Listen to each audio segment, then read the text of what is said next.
Hello అండి, అందరికీ నమస్కారం. వెల్కమ్ టు మై ఛానల్ ఆహా ఏమి రుచి. ఈరోజు మన వీడియోలో ఎప్పుడూ తినేలా కాకుండా ప్రాన్ దమ్ బిర్యానీని సరికొత్తగా నా స్టైల్లో చేసి చూపించబోతున్నాను. మీరు రొయ్యలకి నేను చెప్పిన ఈ మసాలాలు దట్టంగా పట్టించి ఈ దమ్ బిర్యానీని చేస్తే చుట్టుపక్కల వాళ్ళకి కూడా ఈ బిర్యానీ గుమ్మగుమ్మలు చేరవలసిందేనండి. అంత రుచిగా ఉంటుంది, అద్భుతంగా కుదురుతుంది. మరి ఇంకెందుకండి ఆలస్యం, ఈ టేస్టీ ప్రాన్ దమ్ బిర్యానీని ఎలా చేయాలో ఇప్పుడు చూద్దాము. వీడియో ఎక్కడ కూడా స్కిప్ చేయకుండా చూడండి. వీడియోని కంపల్సరిగా లైక్ చేయండి. మీరు లైక్ చేయడం వల్ల ఈ వీడియో మీలాంటి ఫుడ్ లవర్స్ అందరికీ కూడా మరింతగా రీచ్ అవుతుంది. తప్పకుండా లైక్ చేయండి, అలాగే ఛానల్ ని సబ్స్క్రైబ్ చేసుకోండి. ఇక మనం లేట్ చేయకుండా ఎంతో టేస్టీగా ఉండే ప్రాన్ దమ్ బిర్యానీని ఎలా తయారు చేసుకోవాలో ఇప్పుడు చూద్దాము. రొయ్యల దమ్ బిర్యానీ తయారు చేసుకోవడానికి ఫస్ట్ వెడల్పుగా ఉండే ఒక గిన్నె తీసుకుని ఒక 4 గ్లాసులు రైస్ని వేసానండి. బాస్మతి రైసు 1 కేజీ వరకు తయారు చేస్తున్నానండి. 1కి 2 సార్లు శుభ్రంగా కడుక్కున్న తర్వాత ఇందులో నీళ్లు పోసుకుని ఒక అరగంట పాటు నానబెట్టుకుందామండి. రొయ్యలను తీసుకోవాలండి. ఇప్పుడు మనం ఇందులో 1 పావు టేబుల్ స్పూను పసుపు వేసుకుందామండి. తర్వాత 1 టేబుల్ స్పూను సాల్ట్ వేసుకోవాలి. 3 టేబుల్ స్పూన్ల వరకు కారం వేసుకోవాలండి. 2 టేబుల్ స్పూన్లు ధనియాల పొడి, 1 టేబుల్ స్పూన్ వరకు జీలకర్ర పొడి, 1 టేబుల్ స్పూను గరం మసాలా పొడి వేసుకోవాలి. యాలకుల పొడి 1 పావు టేబుల్ స్పూన్ వరకు వేసుకోవాలండి. కొద్దిగా మిరియాల పొడి, 2 టేబుల్ స్పూన్లు అల్లం వెల్లుల్లి పేస్టు, ఫ్రెష్గా ఉండే కొత్తిమీర తరుగు, పుదీనా తరుగు వేసుకోవాలి. అలాగే కస్తూరి మెంతిని బాగా నలిపి వేసుకోవాలండి. చాలా బాగుంటుందండి, తప్పకుండా వేసుకోండి. 1 పావు కప్పు వరకు ఫ్రెష్ పెరుగు వేసుకుందామండి. 1 నిమ్మకాయని మొత్తం నిమ్మకాయ రసాన్ని ఇందులో పిండేసుకోవాలండి. నిమ్మరసం అంతా కూడా పిండేసిన తర్వాత రొయ్యలకి మసాలా, ఉప్పు, కారం అంతా కూడా పట్టేటట్టుగా ఈ విధంగా కలిపేసుకుందామండి. రొయ్యలకి ముందుగానే మనం ఇలా మసాలాలు పట్టిస్తే గనక చక్కగా రొయ్యలన్నిటికీ కూడా మసాలాలు పట్టి రొయ్యి తింటుంటే చాలా కమ్మగా టేస్టీగా ఉంటుందండి. ఇలా మొత్తం మసాలాలన్నిటిని కూడా రొయ్యలకు పట్టించేసి రొయ్యలన్నిటిని కూడా ఇలా దగ్గరగా తీసేసుకుని దీనిపైన మూత పెట్టేసి ఒక 1 అవర్ పాటు రొయ్యల్ని ఊరపెడదామండి. కావాలనుకుంటే మనం ఫ్రిడ్జ్ లో కూడా పెట్టుకోవచ్చు. కొంచెం పెద్దగా ఉండే గిన్నె తీసుకుని గిన్నెకి కొంచెం వెళ్తుండేటట్టుగా నీళ్లను పోసుకోవాలి. నీళ్లు పోసిన తర్వాత ఇప్పుడు మనం ఓల్ బిర్యానీ సామాన్లు తీసుకోవాలండి. చెక్క, లవంగాలు, యాలకులు, స్టారు, జాపత్రి, జాజికాయ, అలాగే బిర్యానీ ఆకు, రాతి పువ్వు, అలాగే నల్ల యాలకు మొత్తం అన్నిటిని కూడా ఈ వాటర్ లో వేసేసుకోవాలి. నెక్స్ట్ ఇప్పుడు కొత్తిమీర తరుగు, పుదీనా తరుగు, 3 నుంచి 4 పచ్చిమిరపకాయ చీలికలు, 1 టేబుల్ స్పూన్ వరకు ఉప్పు వేసుకోవాలండి. రుచికి సరిపడంత ఉప్పును వేసుకోవాలి. తర్వాత 1 టేబుల్ స్పూను అల్లం వెల్లుల్లి పేస్టు, 2 బిర్యానీ ఆకులు, అలాగే 1 నిమ్మకాయ రసాన్ని పిండేసుకుని చెక్కను కూడా ఇందులో వేసేసుకుందామండి. నిమ్మరసం వేసుకోవడం వల్ల రైస్ అంతా కూడా పొడి పొడిలాడుతూ వస్తుంది, విడిపోకుండా ఉంటుందండి. నెక్స్ట్ 1 టేబుల్ స్పూన్ వరకు ఆయిల్ వేసుకోవాలి. ఆయిల్ వేయడం వల్ల రైస్ అనేది అంటుకోకుండా చక్కగా ముత్యాల రైస్ అనేది వస్తుంది. ఇలా రెడీ చేసి పెట్టుకున్న వాటర్ ని వేరే స్టవ్ పైన పెట్టుకుని వాటర్ మరగనిద్దాం. ఈ వాటర్ మరిగేలోపు ఇప్పుడు మనం బిర్యానీ గిన్నెని స్టవ్ పైన పెట్టుకుందామండి. ఇలా కొంచెం వెడల్పుగా ఉండే గిన్నెని, మందంగా ఉండే గిన్నెని తీసుకోవాలి. 2 టేబుల్ స్పూన్లు నెయ్యి, 3 టేబుల్ స్పూన్లు ఆయిల్ వేసుకోవాలండి. నెయ్యి ఫ్లేవర్ చాలా బాగుంటుంది. ఆయిల్ కొద్దిగా వేడైన తర్వాత ఓల్ బిర్యానీ సామాన్లు తీసుకుని ఆయిల్లో వేసేసుకోవాలి. ఆయిల్లో లైట్ గా ఫ్రై చేయాలండి. స్టవ్ ని సిమ్ టు మీడియం ఫ్లేమ్ లో పెట్టుకుని వేయించాలి.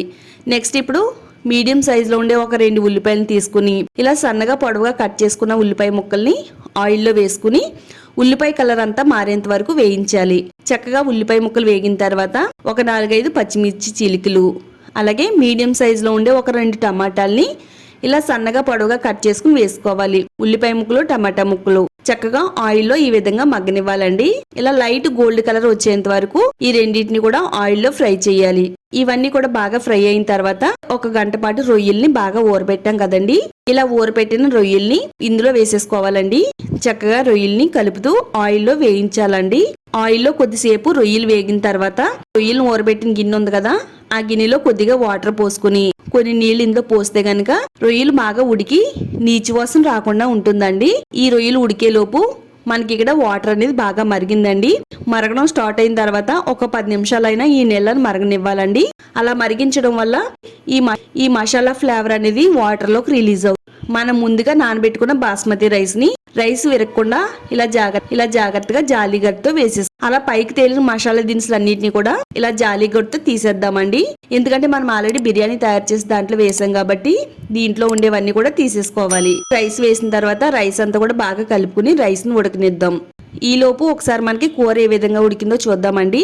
ఈ రొయ్యల కూర అనేది చక్కగా ఉడుకుతుందండి.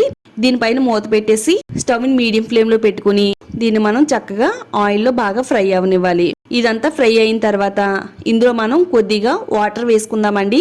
రైస్ ఉడకపెట్టే వాటర్ ఉంది కదండి, ఆ వాటర్ ని కొద్దిగా ఇందులో వేసి ఒకసారి కలిపి మూత పెట్టి ఉడకనిద్దామండి. బాస్మతి రైస్ అయితే ఉడికిందండి. రైస్ అనేది 80% ఉడకాలండి. ఇలా మనం చేతితో పట్టుకుని చూసినట్టయితే 2 ముక్కలుగా విరగాలి. ఆ విధంగా రైస్ అయితే ఉడకనివ్వాలి. రొయ్యల కూర కూడా చక్కగా ఆయిల్లో బాగా ఫ్రై అయిపోయిందండి. ఇలా ఫ్రై అయిపోయిన ఈ కూరని ఒక బౌల్లోకి అయితే తీసేసుకుందామండి. అంతా కాకుండా సగం గ్రేవీని ఇలా అడుగు బాగా నుంచేసిన తర్వాత సగం కూరని మనం ఒక బౌల్లో తీసి పెట్టుకోవాలి. ఇప్పుడు 80% ఉడికిన రైస్ ని ఇలా జాలి గట్టితో గంజి అనేది రాకుండా స్ట్రైన్ అయిపోయిన తర్వాత ఇలా ఒక ఫ్లోర్ లా వేసుకోవాలండి. రైస్ అనేది ఈ విధంగా వేసిన తర్వాత సగం కూరని అయితే పక్కకు తీసాం కదండి, ఇలా పక్కన తీసిన ఈ కర్రీని ఇప్పుడు ఒక లేయర్ లాగా ఈ విధంగా వేసుకోవాలి. ఇలా లేయర్ లా వేసుకున్నట్టయితే కర్రీ అనేది మనకి చక్కగా అంతా కూడా కలుస్తుందండి. ఇలా కర్రీ వేసి దానిపైన కొద్దిగా కొత్తిమీర తరుగు పుదీనా తరుగు వేసిన తర్వాత మరలా మిగిలిన రైస్ వాటర్ అనేది ఏమీ లేకుండా చక్కగా స్ట్రైన్ చేసేసుకుని మరో లేయర్ లా వేసేసుకోవాలి. ఇలా ఒక లేయర్ లా వేసినాక మిగిలిన గ్రేవీని కూడా ఈ విధంగా మనం మరో లేయర్ లా వేసేసుకోవాలి. మొత్తం మిగిలిన రైస్ అంతా కూడా స్ట్రైన్ చేసేసుకుని దీనిపైన ఈ విధంగా సర్దేసుకోవాలండి. కొత్తిమీర తరుగు పుదీనా తరుగుని పైన చల్లుకోవాలి. నెక్స్ట్ ఇప్పుడు ఫుడ్ కలర్ వేసానండి. మీకు నచ్చితే వేసుకోండి, నచ్చకపోతే స్కిప్ చేసేయండి. ఒక 2 టేబుల్ స్పూన్ల వరకు నెయ్యి వేసుకోవాలి. ఇప్పుడు దీనిపైన కొద్దిగా వాటర్ వేయాలండి. వాటర్ అంటే మనం ఆల్రెడీ ఎసరు అనేది మరగపెట్టాం కదా, ఆ మరగబెట్టిన వాటర్ ని ఒక గ్లాస్ తీసుకుని పక్కన పెట్టుకోవాలి. ఆ వాటర్ నే మనం వాడాలండి. అల్యూమినియం ఫాయిల్ పేపర్ ని ఈ విధంగా కవర్ చేసేసుకోవాలి. అంటే మనకి లోపల ఉండే ఆవిరి అనేది బయటికి రాకుండా ఈ విధంగా కవర్ చేయాలి. ఒకవేళ మీ దగ్గర ఈ ఫాయిల్ పేపర్ లేకపోతే పిండి కలుపుకుని దాని చుట్టూ కూడా కవర్ చేసి మూత పెడితే ఆవిరి అనేది బయటికి రాదండి. మూత పెట్టేసుకోవాలండి.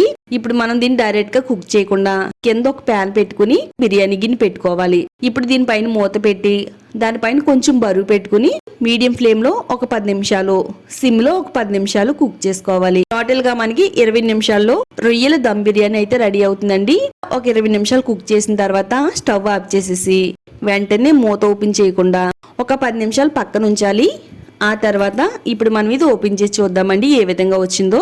చూడండి, మంచి ఫ్లేవర్ తో చక్కగా రైస్ అంతా కూడా పువ్వులా విచ్చుకుందండి. మనకి ఇలా ఖాళీగా ఉండే గిన్నెలో బిర్యానీ వండుకుంటే కనుక రైస్ అంతా విడివిడిగా అందంగా చాలా బాగా వస్తుందండి. బిర్యానీని కలిపి చూపిస్తున్నానండి. చాలా చక్కగా ఉడికిందండి. 1 కేజీ రైస్ కి 1 కేజీ రొయ్యలు వేసుకుని చేసుకుంటే బిర్యానీ సూపర్ ఉంటుందండి.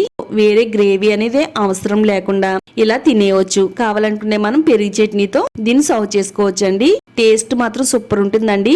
ఒక్కసారి మీరు ఈ రొయ్యల దమ్ బిర్యానీ నేను చెప్పినట్టు చేసుకున్నారంటే గనక మీ ఫేవరెట్ డిష్ అయిపోద్దండి. అంత టేస్టీగా ఉంటది. ఈ సండే ఇంట్లో తప్పకుండా ట్రై చేయండి.